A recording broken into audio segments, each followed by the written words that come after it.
नमस्कार मित्रों, कैसे स्कूल ऑनलाइन क्लासेस में आपका हार्दिक स्वागत है। पिछले वीडियो में हम सारणिक के गुणधर्म के बारे में अध्ययन कर रहे थे या पढ़ रहे थे और हम 5 गुणधर्म पढ़ चुके थे। छठा गुणधर्म आता है अपने पास, यदि किसी सारणी की एक पंक्ति या स्तंभ में दूसरी पंक्ति या स्तंभ के समान गुणजों को जोड़ दिया जाए या घटा दिया जाए तो सारणी के मान पर कोई प्रभाव नहीं पड़ता है। ये छठा गुणधर्म होगा अपना, जो बहुत ही महत्वपूर्ण है और हर क्वेश्चन में काम आएगा अपने। गुणधर्म नंबर 6, ठीक है। यदि किसी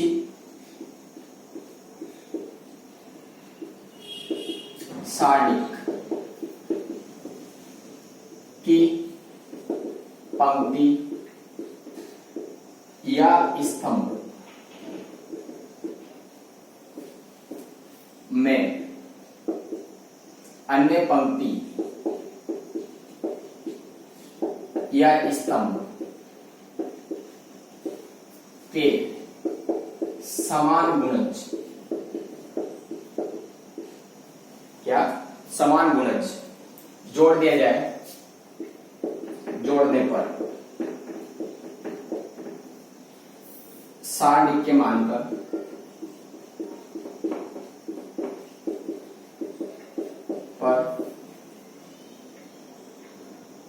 सारणिक का मान अपरिवर्तित रहता है। सारणिक का मान नहीं बदलता है, ये लिख सकते हैं, नहीं बदलता है। अर्थात जो संख्या होंगी उसे अपन लिखेंगे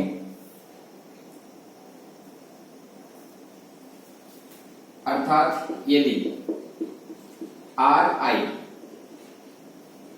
चेंज आर आई प्लस के गुणा आर जे, मतलब आई भी पंक्ति में जे भी पंक्ति को कैसे गुणा करके जोड़ा गया और कहां लिखा गया है आई भी, या दूसरा देखें सी आई, वही स्थिति है सी आई प्लस के गुणा सी आई सी जे, ठीक है। का प्रयोग करें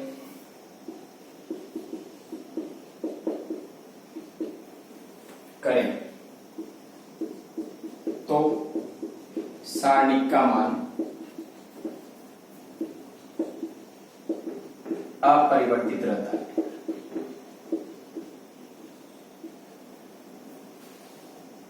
अपरिवर्तित रहता है, ये गुणधर्म अपने पास जो छठा गुणधर्म है ये काम आएगा, ठीक। इसको ध्यान देना इस पर, अच्छा है। गुणधर्म नंबर 7,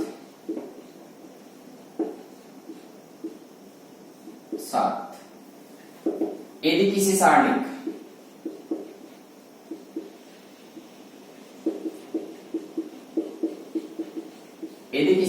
में चर x के स्थान पर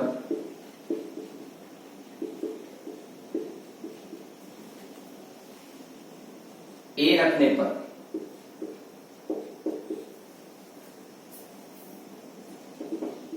सारणिक का मान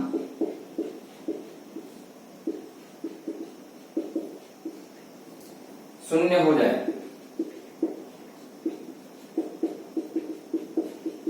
तो x माइनस ए उस सारणी का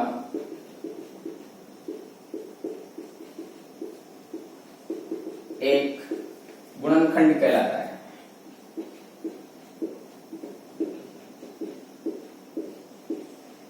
ठीक है। ये ध्यान रखना है। यदि किसी सारणी में हम x के स्थान पर और x के स्थान पर a रखने पर सारणी का मान शून्य हो जाए तो x माइनस से सारणी का एक गुणनखंड कहलाता है। ये दूसरा गुणधर्म था अपने पास 7वां। अर्थात जैसे अपन देखें उदाहरण के तौर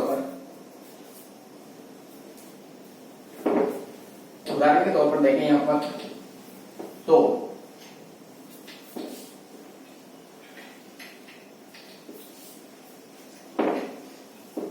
एक एग्जांपल लेते हैं अपन, जैसे डिटरमिनेंट दे रखा आप लोगों को 1 X X square, 1 Y Y square, 2 4 और x 1 3 9। ठीक, यहां पर ध्यान से देखो, अगर मैं x बराबर 2 व x बराबर 3 रखने पर सारणी का मान 0 है, मान 0 हो जाता है। अतः x माइनस 2 व x माइनस 3 सारणी का गुणनखंड है। क्यों? क्योंकि जैसे मान लो 2 रखेंगे तो 2, ये 4 होगा, तो ये दोनों R1 और R2 बराबर हो जाएगी। जब हमने पढ़ा है कि किसी की सारणी की 2 पंक्तियां 2 स्तंभों के संगत और बराबर हो तो सारणी का मान 0 होता है। ठीक है, इसी तरह से बहुपदीय सवाल आएंगे, वहां पर ये काम होगा, कर सकते हैं। उदाहरण इसका एग्जाम, ये गुणनखंड नंबर 8 देखते हैं। गुणनखंड नंबर 8, गुणनखंड नंबर 8 में कहता है यदि किसी सारणी की किसी पंक्ति या स्तंभ के सभी 0 हो तो उस सारणी का मान 0 होता है। ये गुणनखंड नंबर 8।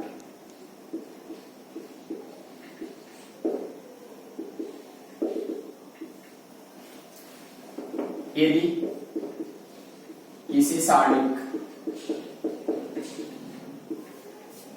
की एक पंक्ति या स्तंभ के सभी अवयव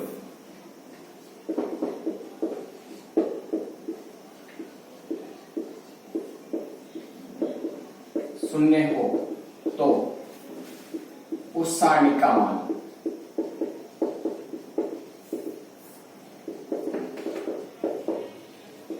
0 होता है। स्वाभाविक सी बात, होंगे, निश्चित है। ठीक, ये तो थे हमारे पास 8 गुणनखंड जो हम पढ़ चुके हैं, और अब हम करते हैं इसके एग्जाम्पल। देखो एग्जाम्पल नंबर 8, एग्जाम्पल नंबर 8 दे रखा है सारणिक दे रखी है, सारणिक दे रखी है 49 1 6 39 और यहां दे रखा है 2 7 4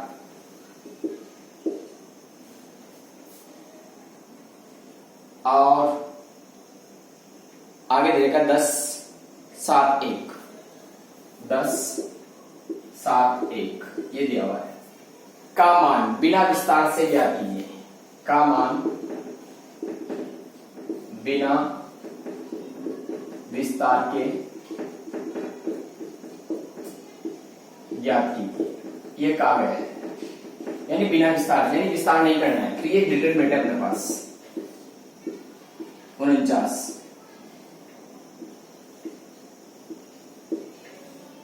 10 7 1 10 7 1 नहीं, यहाँ 2 है, इसको ध्यान से देखो, यहाँ कोई ऐसा गुणनखंड नहीं लगा जिससे अपन डायरेक्ट इसको कर सके, इसलिए हम क्या करें, इसको थोड़ा सा चेंज करते हैं। देखो यहाँ कर सकते हैं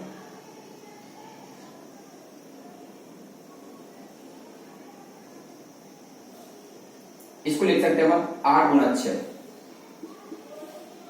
प्लस 1, यहां लिख सकते हैं 8 गुना 4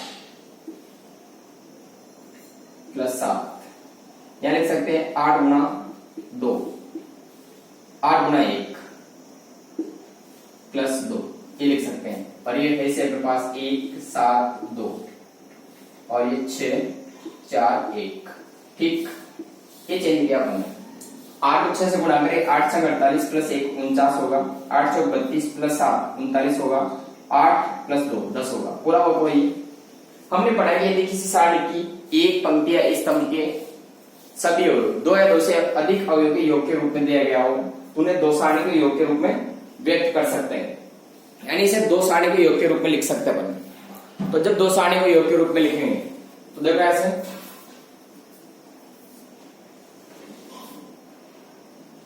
ये देखो 8 गुना 6 1 6, ये 8 गुना 4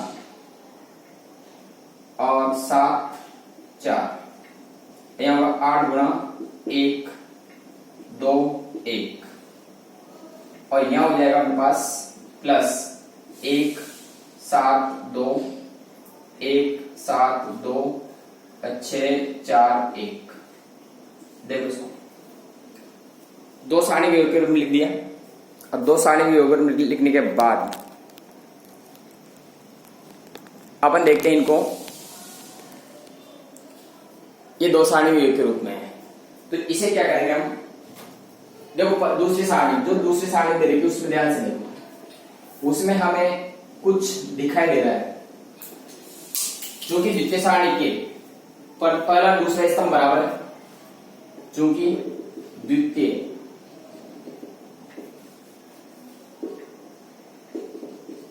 सारणी में C1 व C2 बराबर है,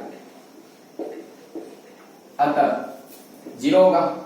इसलिए हम लिख सकते हैं 8 इंटू 6 1, ये 6, या 8 इंटू 4 7 4, 8 1 2 1, और ये प्लस 0, क्योंकि बराबर है इसलिए पहले वाली सारणी में देखो 8 कॉमन आ रहा है, तो 8 को बाहर ले सकते हैं अपन ने लिखा था।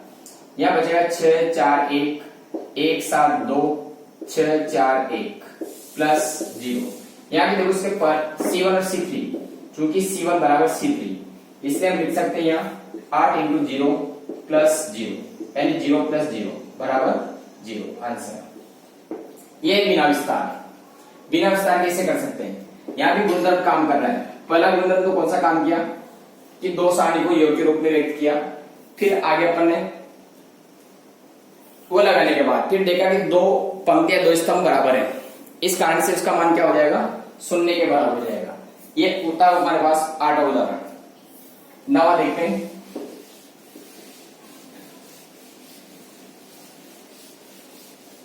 उदाहरण नंबर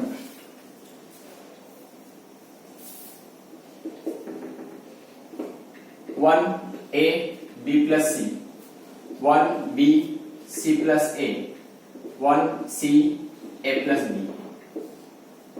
ठीक, ये डिटरमिनेंट दे रखी है, इसका मान पूछा गया बिना विस्तार के, ये निकाला मेरे को।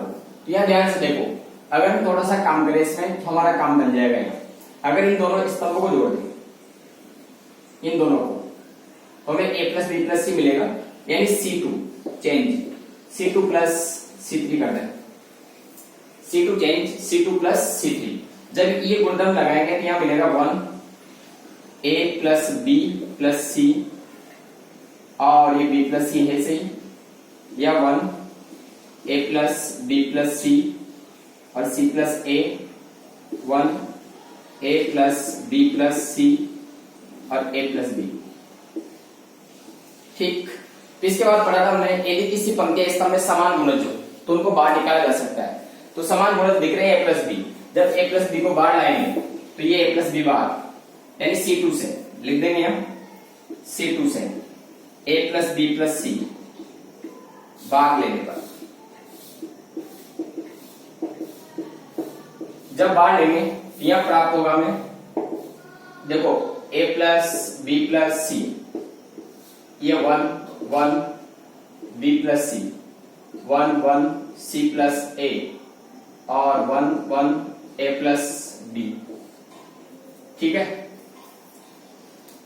और देखें तो A plus B plus C। अब यहां से देखो C1 और C2, चूंकि C1 बराबर C2, इसलिए हम A plus B plus C गुणा 0 बराबर 0, ये आंसर। ठीक, ये उदाहरण नंबर 9 आसान है। 10वां एग्जाम्पल देखते हैं।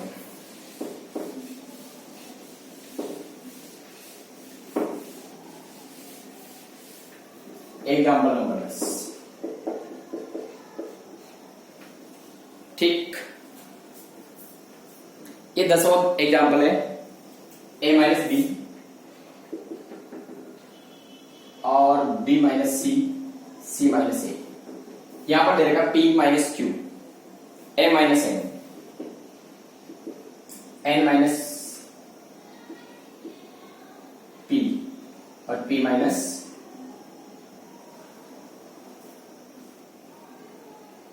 p minus n। ये दिया हुआ, यहां दे देगा x minus Y, x minus Y, y minus Z और z माइनस x। ये डिटरमिनेंट दे रखी है, इसका भी बिना विस्तार से मान निकालना पड़ेगा। वही काम ध्यान से देखो क्या होना चाहिए ताकि हमें जल्दी से जल्दी आंसर मिल जाए इसका। इसमें अगर हम थोड़ा सा काम करें, अगर किसी तीनों पंक्तियों को जोड़ दें तो हमारे पास आसान हो जाएगा काम। जैसे R1 change R1 plus R2 plus R3, क्या कहा गया? R1 के स्थान पर तीनों को जोड़कर लिखो। तो R1 देखो, R1 को जोड़ोगे तो देखो a minus B plus b minus C plus c minus A, सब कट गए बराबर 0 आ रहा है। यहां देखो m minus n plus n minus p plus p minus n, ये भी कट रहे हैं, ये भी 0 आ रहा है। और x minus Y plus y minus Z plus z minus x, ये भी कट रहा है सब, ये भी किसके बराबर 0, यानी सब 0। यहां लिख सकते हैं अपन a 0, a b minus c, n minus p और y माइनस जेड, और c minus a, p minus m और z माइनस x। ठीक, यहां से देखो हमने पढ़ा था एक गुणधर्म नंबर 8 से, गुणधर्म नंबर 8 से क्या पढ़ा था? यदि किसी सारणी की पंक्ति या स्तंभ का के सभी अवयव शून्य हो तो उस सारणी का मान शून्य होता है, ये पढ़ा था हमने। तो यहाँ पर क्या है, पहले R1 के सभी अवयव शून्य, इसलिए सारणी का मान भी क्या होगा? शून्य होगा। ठीक है, इसके बाद आता है एग्जाम्पल नंबर 11। देखते हैं, अभी तक छोटे छोटे हैं। देखो, सिद्ध कीजिए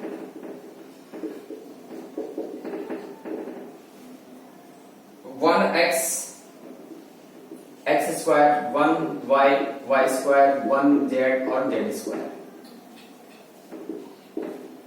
ये दिया हुआ है। हमसे सिद्ध करवा रहे हैं x minus Y, y minus Z और z माइनस एक्स, ये सिद्ध करवाया है। उदाहरण नंबर कौन सा? 11 सिद्ध करो। ये सिद्ध करना बहुत आसान है सिद्ध करना। देखो एलएचएस देखते हैं इसकी।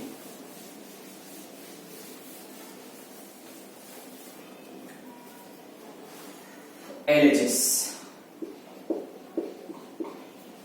ये दिया हुआ है, ये determinant 1x x square, 1y y square और 1z और z स्क्वायर। ठीक, जब भी हमें इस तरह से निकालना हो या इसे पूछा गया हो तो सबसे अधिक 0 लाने की कोशिश करो। देखो x माइनस 1 कब आएगा? जब हम इसमें से x में से y को घटाएं, x माइनस y आएगा। और y माइनस जेड कब आएगा? जब y में से z को घटाएं। तो यहाँ दो संख्याएं काम करेंगी, एक तो R1 change, R1 minus R2।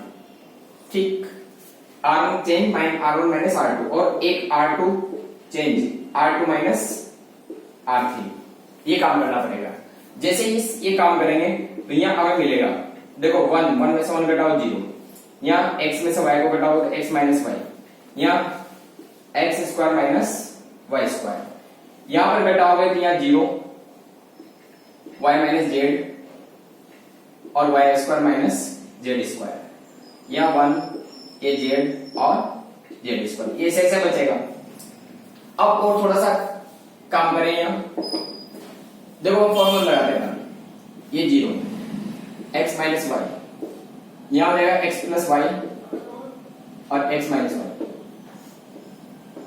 ये 0 वाई प्लस जेड और वाई माइनस जेड, ये 1, ठीक, ये काम होगा। तो पहली पंक्ति एक दूसरे, तो यहां से R1 व R2 से क्रमशः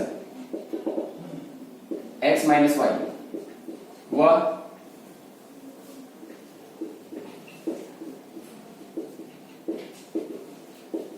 बाहर ले लेंगे, ये बाहर ले लेंगे दोनों को, ठीक है। जब इनको बाहर लेंगे तो यहां बचेगा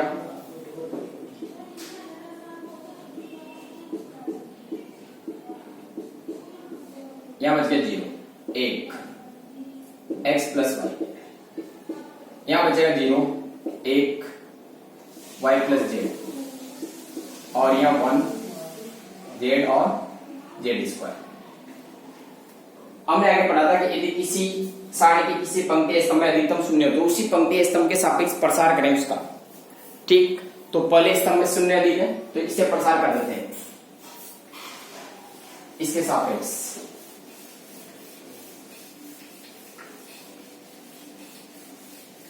देखो C1 के सापेक्ष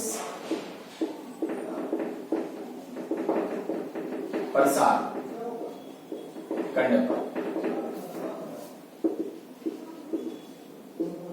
y माइनस जेड, और यहां होगा देखो ये 0 माइनस 0 और प्लस 1, इन दोनों का गुणा, यानी y प्लस जेड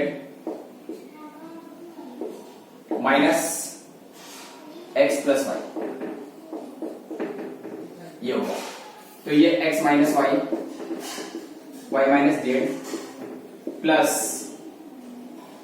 यहां हो जाएगा मेरे पास y plus Z minus x minus Y, तो y से तो y, यहां बचेगा x minus Y, y minus Z और z माइनस x, और ये तो हमारा क्या था, RHS था। इस टाइप के क्वेश्चन दे रखे अपने एक्सरसाइज में, उनको हल करें ज्यादा से ज्यादा, ठीक है। धन्यवाद।